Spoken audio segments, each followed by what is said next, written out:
La science va bientôt vous changer la vie. Je m'appelle Stephen Hawking et j'aimerais vous faire entrevoir votre avenir. Wow. Dans cette série, 5 éminents scientifiques se penchent sur des innovations révolutionnaires. C'est stupéfiant. Les ondes de choc du progrès se rapprochent de nous. Nos vies seront plus sûres, plus ludiques. Nous nous rencontrerons plus vite, nous vivrons plus longtemps, nous deviendrons plus clairvoyants et plus intelligents. Grâce à ces nouvelles technologies, tout ou presque deviendra possible. Bienvenue dans la science du futur.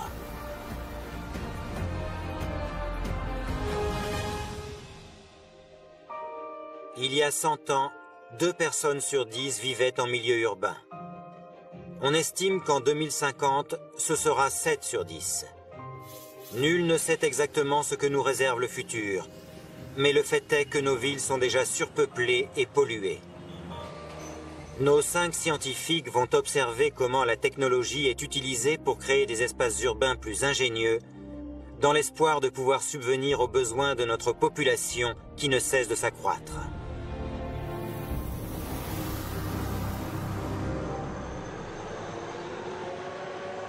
Pouvoir fournir l'énergie dont nos villes en expansion auront besoin représente l'un des grands défis de notre temps. Les combustibles fossiles sont sales. Les énergies renouvelables sont peu fiables. Le nucléaire est controversé. Pouvons-nous trouver une alternative? La réponse se trouve peut-être en France, où près de 40 000 coureurs se préparent pour le marathon de Paris. Sans le savoir, ils vont participer à une expérience scientifique sans précédent. Le résultat de cette expérience pourrait marquer le début d'une ère nouvelle pour la production d'énergie. Jim Al-Khalili va suivre ça de près.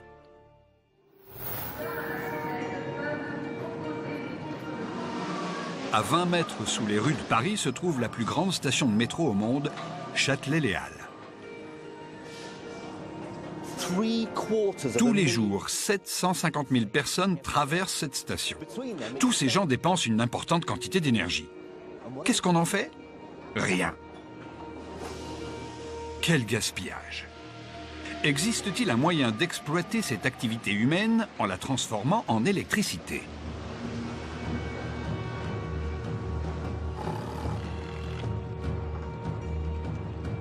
Cette équipe d'ingénieurs britanniques y travaille.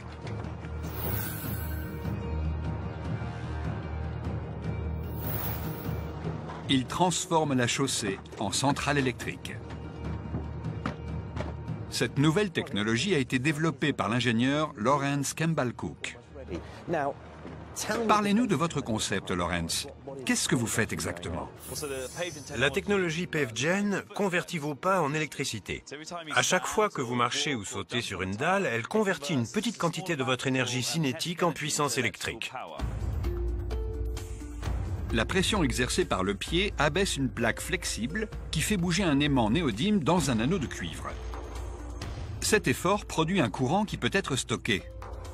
Contrairement à une dynamo normale, la dalle n'est constituée d'aucune partie mécanique qui pourrait tomber en panne. Chaque pas génère 10 joules, assez d'énergie pour allumer une ampoule de 10 watts pendant 1 seconde. Lawrence Campbell Cook soutient que beaucoup de pas peuvent produire énormément d'énergie. Vous avez besoin de combien de dalles pour que le système soit viable? On réfléchit en termes d'échelle. Par exemple, un appareil ménager banal a une énergie significative. En revanche, quand 50 000 personnes traversent toutes les heures un endroit comme une station de métro, ça représente 50 000 petites doses d'énergie. En combinant tout cela, on obtient assez d'énergie pour charger des batteries ou produire de la lumière. N'importe quel appareil demandant de l'énergie peut se connecter à cette nouvelle source d'électricité. Les dalles vont bientôt être testées à grande échelle. Elles sont installées le long des Champs-Élysées, à 200 mètres de l'arrivée du marathon. C'est notre plus grande installation.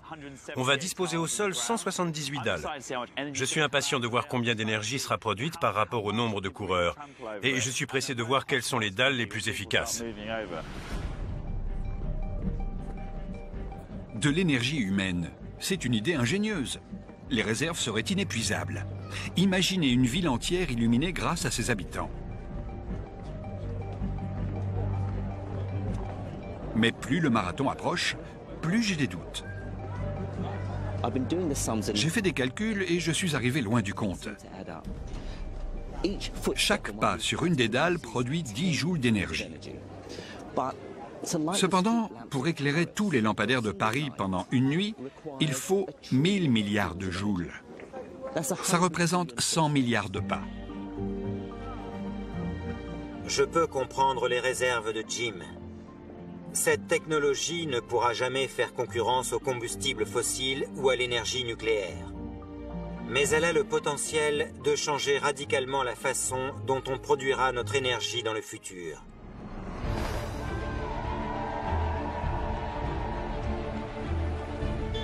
Le marathon commence. Au cours des prochaines heures, les dalles vont être mises à l'épreuve au fur et à mesure que les 40 000 coureurs passeront la ligne d'arrivée. Quelle quantité d'énergie vont-elles produire? Elles ont déjà été testées dans des centres commerciaux, des écoles et des festivals. Mais jamais à cette échelle.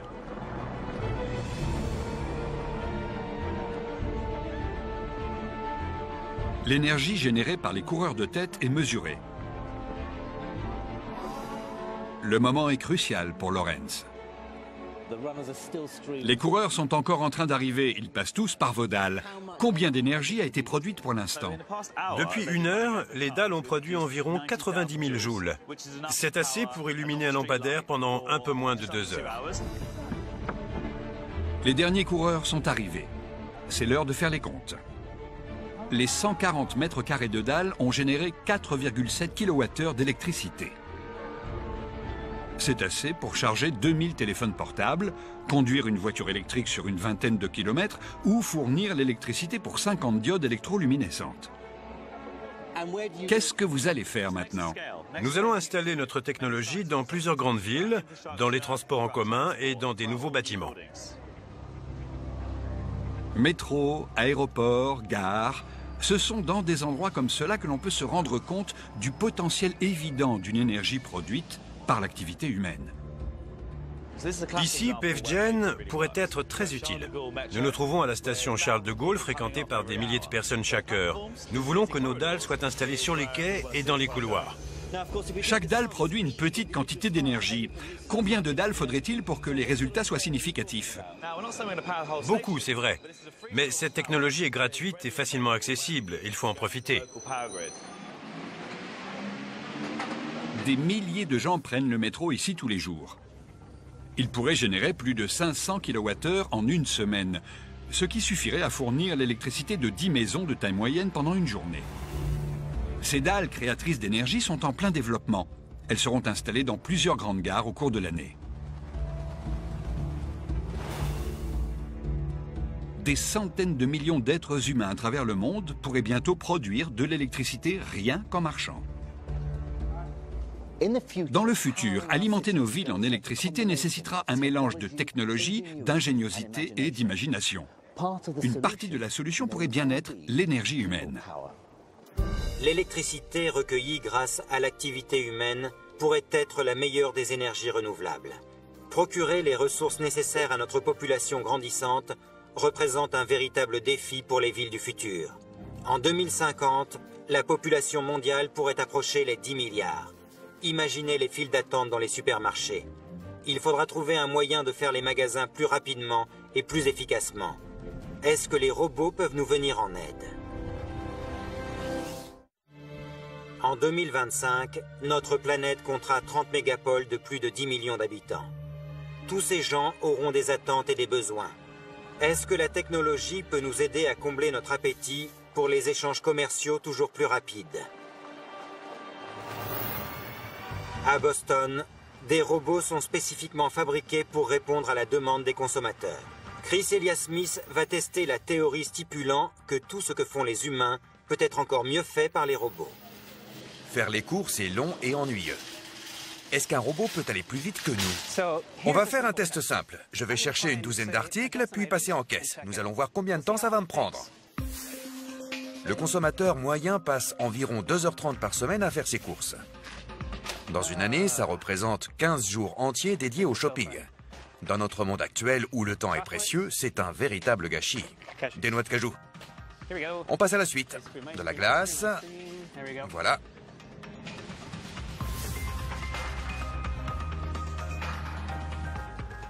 J'ai mis 18 minutes. C'est beaucoup.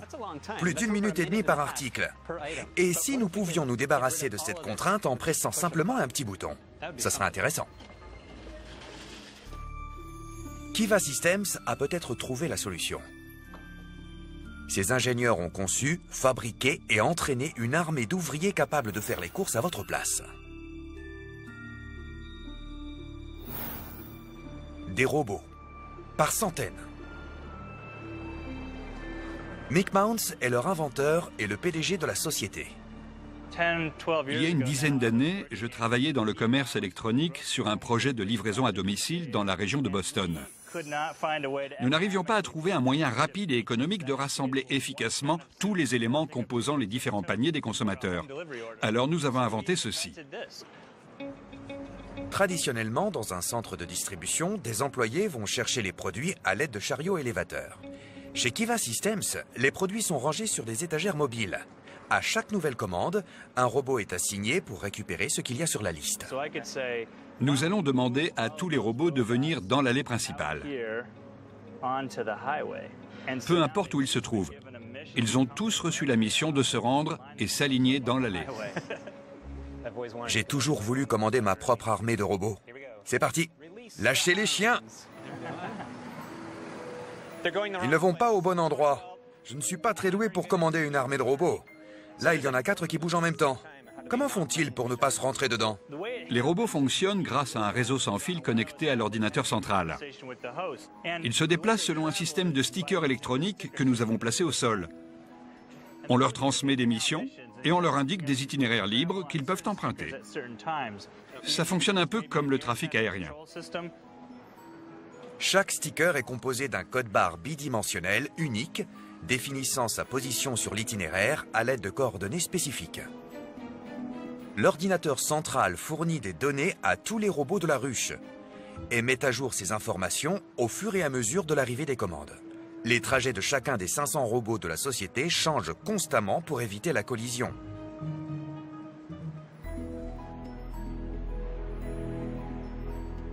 Quand ils sont tous en mouvement, on a l'impression d'observer une colonie de robots fourmis.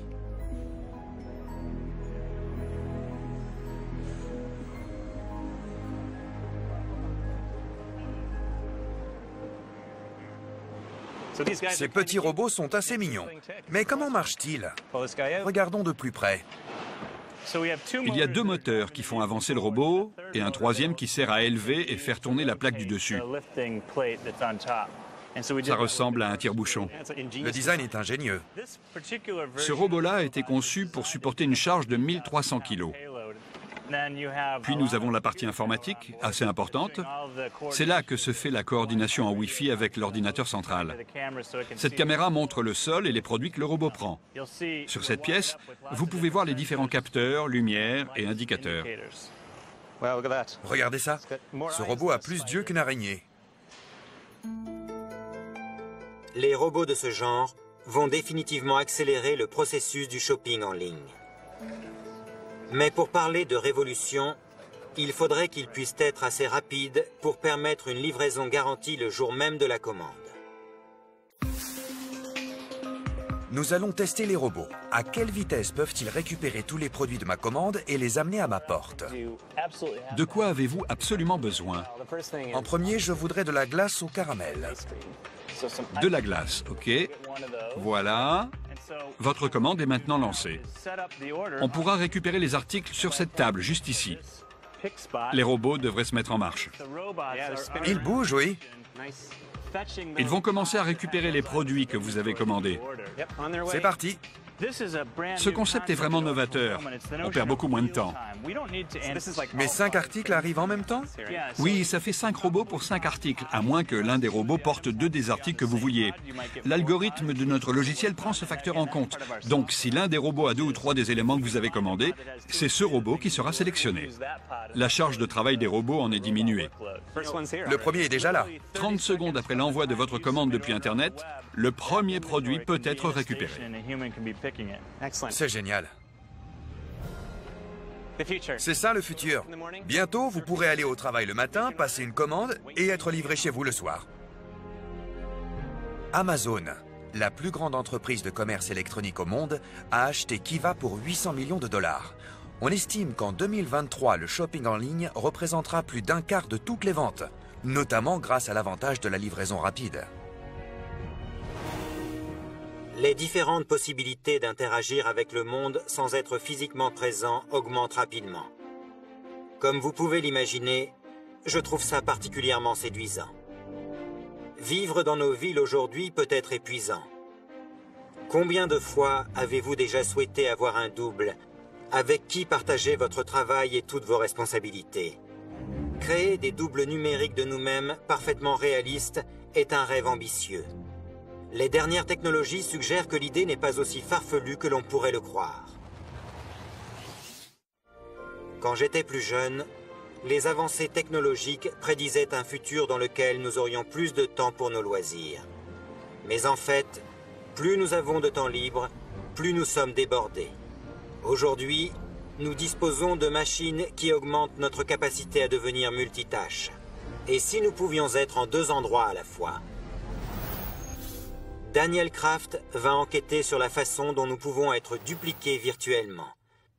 À quel point un avatar peut-il être convaincant? Au Japon, le professeur en robotique Hiroshi Ishiguro a créé son double robot. Il espère qu'un jour, ce double pourra donner des cours à sa place.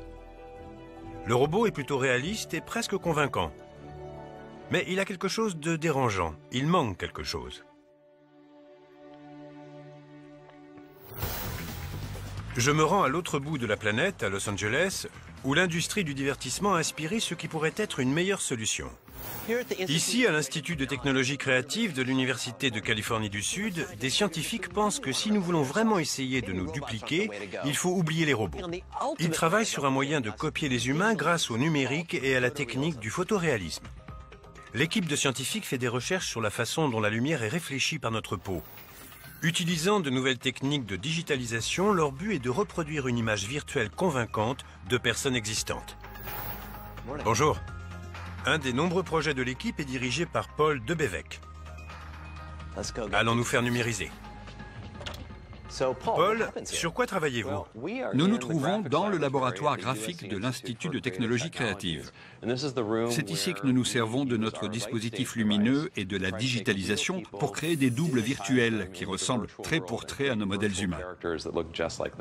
Le défi est de taille parce que pour réussir à le faire, on doit prendre en compte tous les pores et les plis de la peau, sa clarté et sa couleur, mais aussi les différents mouvements du visage lorsqu'il change d'expression. Grâce à la photographie numérique, on peut déjà capturer une infinité de détails. Qu'est-ce qui est différent avec ce nouveau système? Une photo numérique est une image plate, à 2 dimensions prise selon un point de vue, un seul éclairage, et qui ne peut capter qu'une seule expression faciale. Ici, nous essayons de reproduire un modèle numérique de quelqu'un photographié sous n'importe quel angle et n'importe quel éclairage. Nous enregistrons aussi toutes les expressions faciales possibles grâce au Light Stage.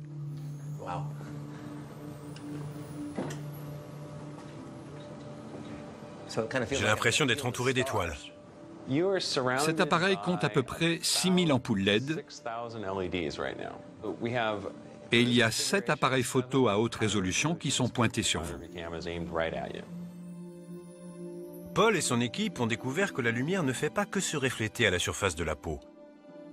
Un peu de cette lumière pénètre dans l'épiderme en fonction de son intensité et de la couleur de cette peau. La sphère est programmée pour éclairer le sujet à partir de toutes les directions possibles et sous différentes températures. Voilà le principe de base. La peau se comporte différemment quand elle est étirée.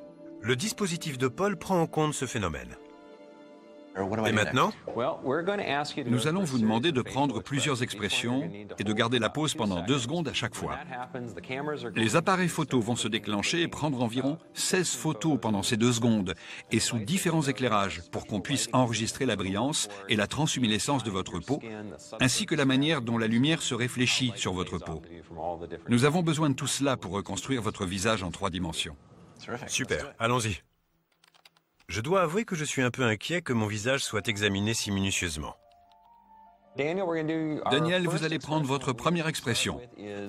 On commence habituellement par une expression neutre, les yeux fermés. Ça, je sais faire. Je ferme les yeux. C'est bon, passons à la suivante. Neutre, les yeux ouverts. Ok, très bien. Prenez maintenant une pause qui vous plaît. Faites quelque chose qui vous représente. Mon regard interrogateur. Asseyez-vous. Nous allons regarder les photos qu'on vient de prendre dans le Light Stage. Voici votre expression neutre, les yeux fermés. Vous pouvez remarquer les différents éclairages. C'était ça les flashs qui se déclenchaient de tous les côtés? Oui. On a enregistré tous les aspects de votre peau selon différentes lumières. Voilà votre expression perplexe. Regardez cette image et la surface de votre peau.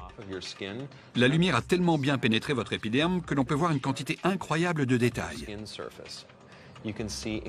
Ce sont ces détails qui vont nous servir à réaliser un modèle en 3 dimensions. Votre vous numérique sera aussi détaillé que ça. On peut créer une version de moi en 3D maintenant. Oui. Pendant que nous regardions ces photos, notre conceptrice technique, Jay Bush, a finalisé votre modèle 3D. Je pense qu'il est prêt. Le modèle 3D est une numérisation qui reproduit la forme et les contours de mon visage. Le défi est de combiner cette base avec le reste des informations visuelles obtenues grâce aux photos. Je suis pressé de voir le résultat. Voici votre modèle en 3D. Votre visage a été entièrement reconstruit à partir des premières photos que nous avons prises. Ce n'est pas une photo, mais une reconstitution. Et voilà ce qui se passe quand on rajoute les autres informations photographiques. Maintenant, on peut voir la couleur et même la brillance de votre peau. Les conditions d'éclairage de cet environnement test sont différentes de ce qu'elles étaient au moment de la prise de photos à l'intérieur du Light Stage. C'est incroyable. Ce n'est pas une photo de moi, mais une reconstitution de mon visage. Comment avez-vous fait? J'ai rassemblé toutes les données qui ont été recueillies et j'ai pu reconstruire votre visage avec une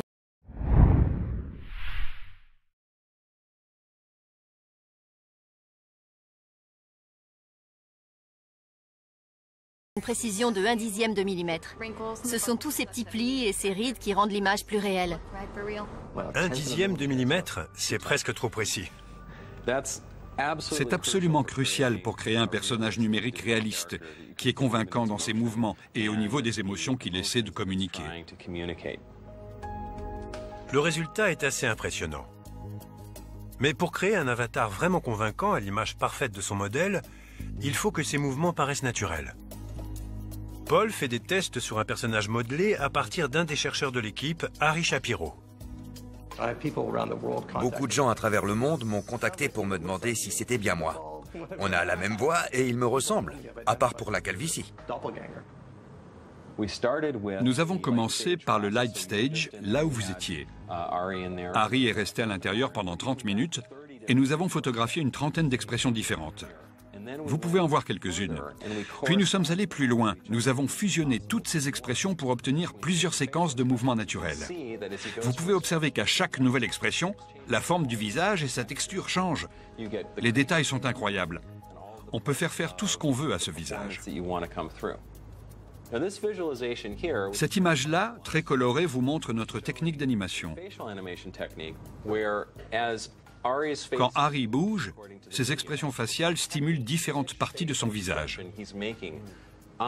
Toutes ces parties en mouvement sont détectées puis mixées pour obtenir des enchaînements de mouvements naturels, animés. Dans cette dernière vidéo, vous pouvez voir notre IRA numérique parler. La synchronisation labiale n'est pas encore parfaite, mais vous pouvez déjà vous faire une bonne idée de ce qu'on essaie d'accomplir. J'ai commandé un parfait au yaourt, mais on m'a servi un fruit glacé. Il n'y avait pas de yaourt. Un parfait est composé pour moitié de yaourt et de fruits, mais je n'ai eu qu'un fruit glacé. Il reste des progrès à faire, Mais les améliorations sont constantes. Le visage que vous allez voir est la preuve qu'un avatar numérique peut être vraiment convaincant. Cette femme n'est pas réelle. Son visage est fait d'images de synthèse. Nous sommes spécialisés dans l'animation haute résolution de visages pour films et jeux vidéo. La prochaine étape est de développer la technique à plus grande échelle. Ici, les mouvements de cet acteur numérique sont contrôlés à l'aide d'un simple bouton. Vous avez vu le Light Stage X, qui sert à la numérisation des visages, et je vais vous montrer maintenant le Light Stage 6. Light Stage 6. C'est immense. Cette sphère de 8 mètres de diamètre a été conçue pour éclairer le corps humain tout entier. Il y a 931 lumières sur le dôme et 180 au sol, chacune composée de 6 LED, donc vous êtes entouré de 6666 points lumineux. La sphère est assez large pour qu'on puisse éclairer un corps entier.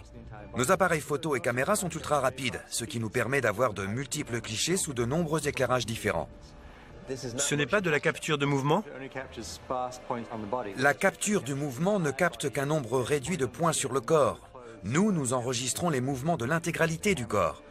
La caméra peut être déplacée tout autour de l'acteur et les techniciens ou le réalisateur utilisent le Light Stage en fonction de ce qu'ils cherchent à reproduire. Quel est votre objectif ultime? Ce qui serait vraiment passionnant, ce serait de pouvoir connecter ces représentations numériques réalistes à des algorithmes d'intelligence artificielle. On pourrait créer des professeurs numériques, des tuteurs ou des collègues qui auraient leurs esprits propres et qui accompliraient des actes pour lesquels ils n'auraient pas été programmés. Je pense qu'on peut s'attendre à des résultats intéressants d'ici 10 ou 15 ans. C'est extraordinaire. Ça va vraiment changer notre monde. Maintenant que j'y pense, une version numérique de moi-même pourrait être très utile. Aujourd'hui, le monde virtuel prend une place extrêmement importante dans nos vies. Un Daniel numérique représenterait de nouveaux moyens de communication. C'est bon, je suis convaincu. Imaginez des tuteurs interactifs pour les cours en ligne, par exemple. Dans le monde du divertissement, cette technologie ferait fureur. Les acteurs numériques seraient jeunes pour toujours et capables de réaliser des exploits impossibles dans la vraie vie. Nos futures idoles pourraient très bien ne pas être réelles. Notre façon d'interagir avec le monde numérique est la clé des progrès que nous réaliserons dans le futur. Nos villes seront intelligentes et les maisons les mieux équipées auront des appareils très intuitifs. On ne fournira quasiment plus d'efforts pour les utiliser. L'invention de la machine à écrire a été une véritable révolution.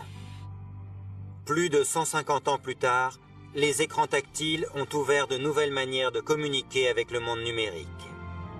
Mais même cette technologie est limitée.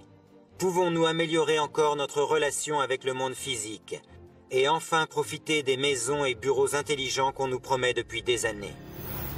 À Pittsburgh, les chercheurs de l'université Carnegie Mellon font des avancées spectaculaires dans le domaine de la technologie interactive. Karine Bondar s'y trouve pour nous parler des inventions qui rendent nos interfaces actuelles obsolètes. C'est ici. Bonjour Robert, qu'est-ce que vous faites? Je travaille sur un projet qui développe l'interaction tactile au-delà de l'utilisation du doigt. Nous avons conçu une interface capable de reconnaître plusieurs parties de votre main. Vous pouvez toucher l'écran avec votre doigt, comme ça. De manière traditionnelle? Oui, essayez avec l'articulation de votre phalange. Vous pouvez aussi utiliser vos ongles. Comment ça marche? L'interface est programmée pour qu'elle puisse reconnaître la signature acoustique des différents touchés. Écoutez ça.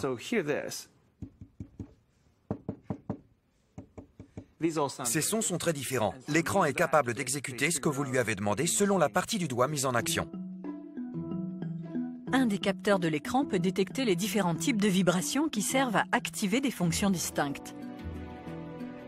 Au départ, il n'y avait qu'une façon possible de toucher l'écran tactile. À présent, il en existe 3.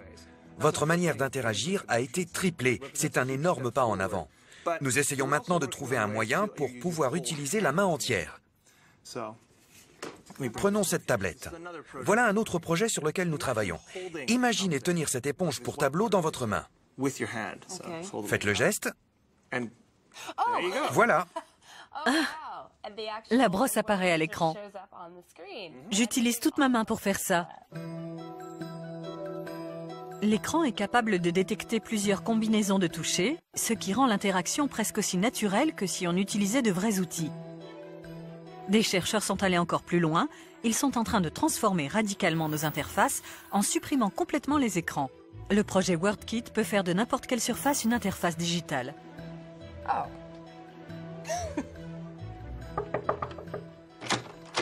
Chris! Bonjour, bienvenue. Bonjour, merci. De rien. J'ai eu votre message. Oui, nous avons fait de ce mur un écran tactile. Je peux laisser le message que je souhaite.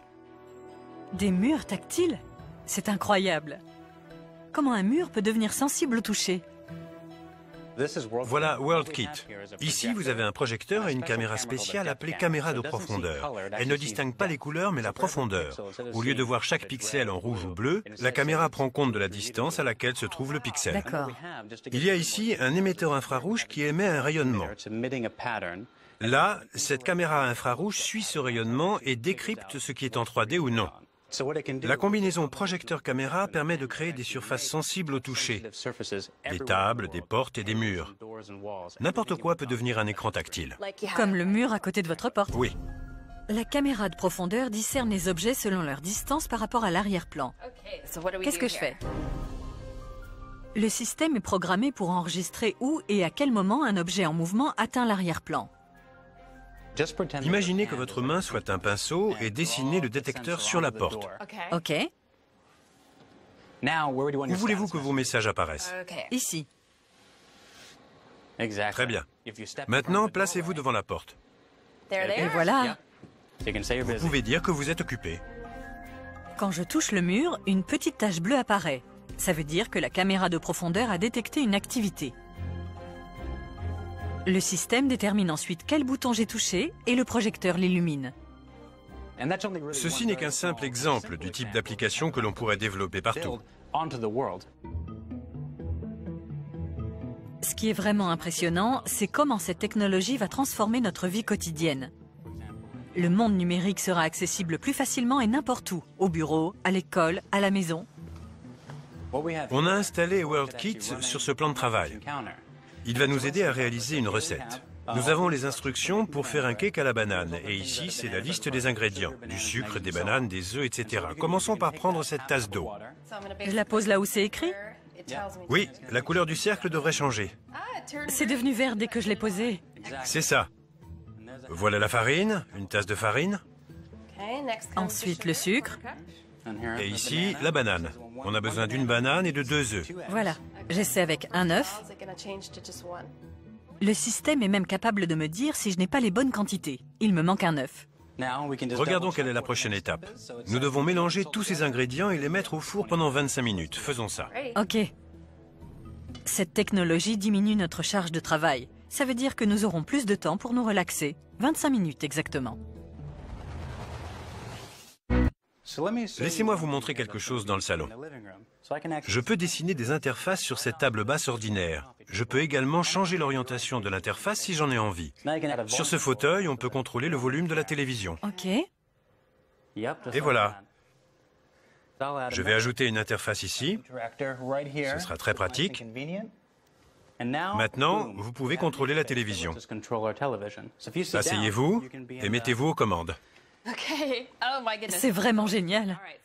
Alors, tout d'abord, je vais appuyer sur lecture. La télé s'allume. Ça marche. Nous avons déjà vu le début du film, donc je vais avancer. C'est incroyable. Il me suffit de toucher la table. Maintenant, le volume.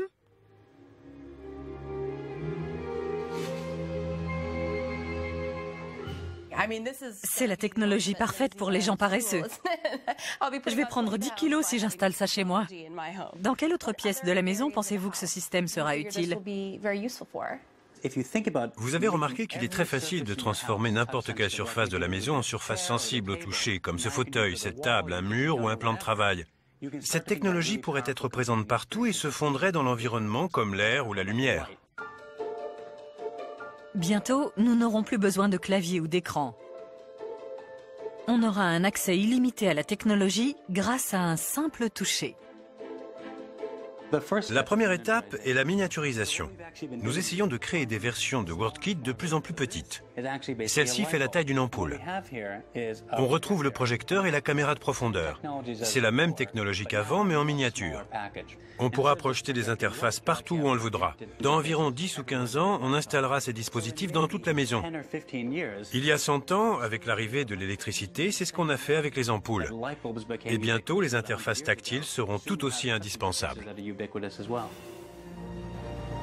Chris espère que son système se sera imposé partout d'ici 2025. Grâce aux visionnaires comme Chris, dans un futur proche, nous pourrons interagir avec notre technologie quand nous le voudrons, où nous le voudrons et comme il nous plaira. Une nouvelle ère du numérique a commencé. New York est une de mes villes préférées. Elle est réputée pour son rythme effréné et ses gratte-ciels illuminés. 8 millions de personnes y vivent. Pendant que les habitants s'amusent, des invités indésirables sortent aussi faire la fête. 32 millions de rats. Depuis des années, la ville essaye de se débarrasser de ces rôdeurs porteurs de maladies, mais jusqu'à présent, les efforts pour contrôler l'infestation ont été vains. Les scientifiques essayent maintenant d'éradiquer le problème sans tuer un seul rat.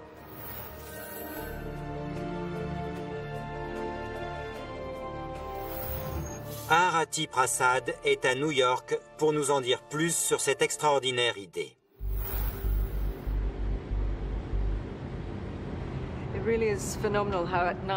À New York, les rats investissent les rues à la nuit tombée.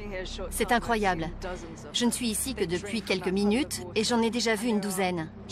Ils boivent dans cette petite flaque d'eau et viennent chercher à manger dans les sacs poubelles alignés contre le mur. L'endroit grouille de rats. Même le poison est inefficace. Ils courent juste devant moi. Ils se sont habitués à vivre avec les humains dans cette ville. Là où il y a des humains, il y a de la nourriture.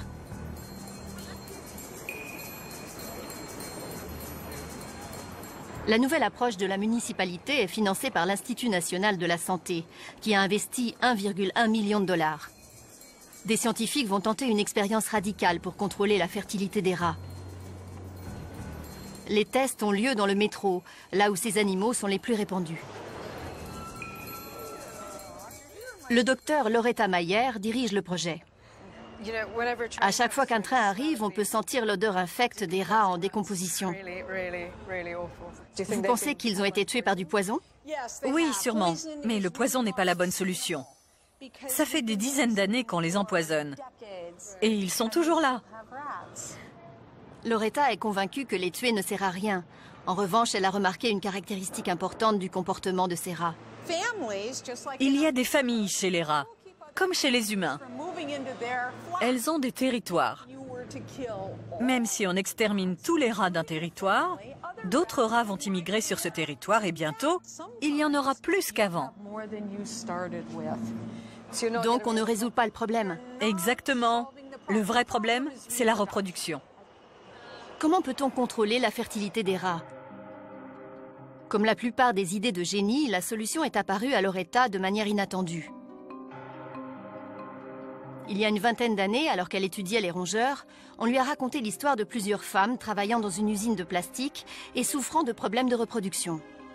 Elles avaient été exposées à un produit chimique hautement toxique appelé dioxyde de vinylcyclohexène ou DVC. Je cherchais désespérément un composé qui accélérerait naturellement la perte des œufs dans l'ovaire. Elle s'est demandé si le DVC aurait le même effet sur les rats, et elle a commencé des tests. Si l'hypothèse de Loretta est correcte, les conséquences pourraient être considérables. Les rats atteignent la maturité sexuelle au bout de 8 à 12 semaines, et les femelles peuvent avoir 6 portées en un an, voire plus. Une seule femelle sexuellement active peut engendrer des centaines de milliers de descendants en 9 mois. Est-ce qu'un produit chimique nocif pour la reproduction des humains peut permettre de contrôler efficacement la fertilité des rats? Les essais mis en place dans le métro new-yorkais vont nous apporter la réponse. Le docteur Loretta Mayer a décidé de s'attaquer au problème des rats dans la ville de New York. Elle a découvert qu'un produit chimique appelé le dioxyde de vinylcyclohexène, ou DVC, peut diminuer le développement des follicules dans les ovaires. L'idée est d'utiliser ce produit pour empêcher les rats de se reproduire aussi rapidement sans les tuer. La population des rats va-t-elle véritablement être impactée par cette expérimentation? Après ingestion, les effets sont similaires à ceux qui affectent les femmes pendant leur transition ménopausique. La période de reproductivité du rat est considérablement réduite. Des doses de DVC, non dangereuses pour l'homme, ont été ajoutées à des doses de nourriture enrichie préparées spécialement pour les femelles. Loretta, l'expérience est sur le point de commencer. Vous allez tester votre théorie sur les rats de New York. Oui, nous allons d'abord étudier leur comportement et leurs habitudes. On va faire beaucoup d'estimations et de calculs quant à leur population. On va leur présenter plusieurs de nos formules nutritives et observer celles qu'ils préfèrent. Puis, nous verrons bien si notre concept est efficace et à quel point il peut réduire le nombre de rats. Loretta est capable de surveiller la prise de DVC car les moustaches des rats qui viennent d'ingérer le produit deviennent vertes sous une lumière à ultraviolet. Les tests sont en cours et il faudra patienter 3 ou 4 mois pour avoir les premiers résultats. En attendant, j'ai rendez-vous avec un exterminateur. Je voudrais pouvoir comparer les résultats de Loretta avec ceux obtenus par des méthodes plus traditionnelles. Après vous. Ça sent très mauvais. Qu'est-ce que c'est? Ça sent l'urine et la fiente de rats. D'après l'odeur, ils sont là depuis longtemps. Le problème avec les pièges est que les rats apprennent à les éviter. On en attrapera quelques-uns, mais les autres vont comprendre qu'ils ne doivent pas s'en approcher. Quand les pièges ne marchent pas, Rudy utilise du poison. Mais il se révèle tout aussi inefficace. La situation est idéale pour eux. Ils ont une source de nourriture juste à côté. Le bâtiment voisin est une épicerie. Les rats ne vont pas choisir le poison quand ils peuvent manger du melon ou du raisin. En 3 mois, Rudy aura posé de nombreux pièges et plusieurs centaines de kilos de poison, sans que cela ait d'effet significatif sur le nombre total de rats. Tous les ans, rien qu'aux États-Unis, des millions de kilos de poison sont utilisés. Plus de 10 000 enfants y sont exposés. 90% des empoisonnements ont lieu chez les gens. Il est évident que le poison ne marche pas. Nous avons besoin d'une solution plus efficace, et c'est ce sur quoi Loretta est en train de travailler. Après 3 mois, les premiers résultats sont arrivés. 67% des femelles dans la zone de test ont ingéré le produit. L'impact pourrait être énorme. Si on se base sur ce pourcentage, une population de 15 millions de rats pourrait être réduite à moins de 15 000 en seulement 8 mois. Pensez-vous que cette stratégie peut être utilisée dans d'autres pays pour contrôler les populations d'animaux qui représentent une menace pour l'homme? Oui, c'est possible partout où les animaux et les humains sont en conflit. Le contrôle de la fertilité et de la reproduction cible le cœur du problème. Ces animaux ne sont ni tués ni empoisonnés. C'est le moyen le plus humain de réduire leur nombre afin qu'on puisse tous coexister dans un monde meilleur. En 2015, Loretta s'occupera d'un projet similaire à Chicago. Il est peut-être discutable de vouloir contrôler la reproduction d'autres espèces, mais le succès de la formule de Loretta pourrait avoir des retentissements extrêmement positifs. Pas seulement pour les villes, mais aussi pour l'agriculture. En Indonésie, les rats et autres rongeurs sont responsables de la perte de riz qui pourrait nourrir plus de 30 millions de personnes pendant une année. Nos villes continuent de s'étendre. Nous vivrons bientôt de plus en plus près les uns des autres. Nous aurons besoin d'un meilleur accès aux services, de meilleurs moyens de communication, de plus de pouvoir d'achat et de nouveaux moyens de nous divertir. Nous venons